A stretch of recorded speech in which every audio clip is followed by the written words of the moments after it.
Dr. Fong Yong. Yeah, maybe I'm mistaking his name.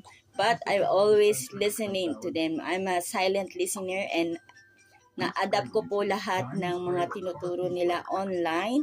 And nag-manifest po yun kasi hindi po ako natuloy ng aking tumor. So nagkaroon po ako ng molar pregnancy and inaano ko pa po siya.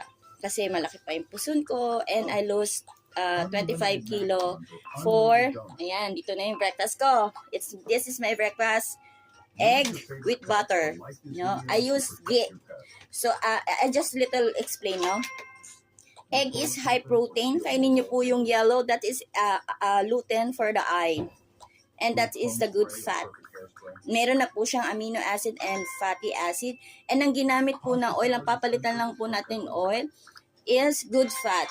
Like olive oil, ghee, butter. Itong ginamit po is ghee. Ghee is a butter from India. So, they have talof. Talof is for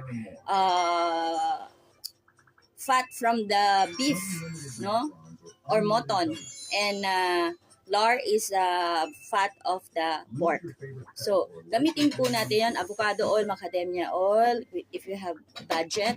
And you will see your body will activating for the burning mode, healing mode, and anti-aging mode.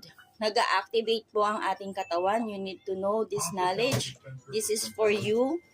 And, yan, kakain na po ako ng breakfast. Okay, it's okay. So, if starting for fasting, I can start 12 hours to 20 hours like this alternate. So, it helped for me. So, ayan. From 85 kilo, I'm 63 kilo na po. From now, I'm almost 17 months na po akong liberal low carb. So, I can eat my food I want. But marami po tayong hack.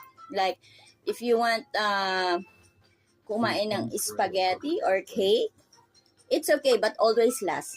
And I will eat first my bowl salad so that 75% not spike my sugar. We need to know this kasi may routine po ang pagkain. First, vegetable, high protein, good fat like avocado, and carbs, huli po. And moderation po ang carbs. Kasi our generation too much carbs and we have too much inflammation. We need to lower our insulin resistance and we need to know this knowledge. Thank you so much, Low Carb Doctor.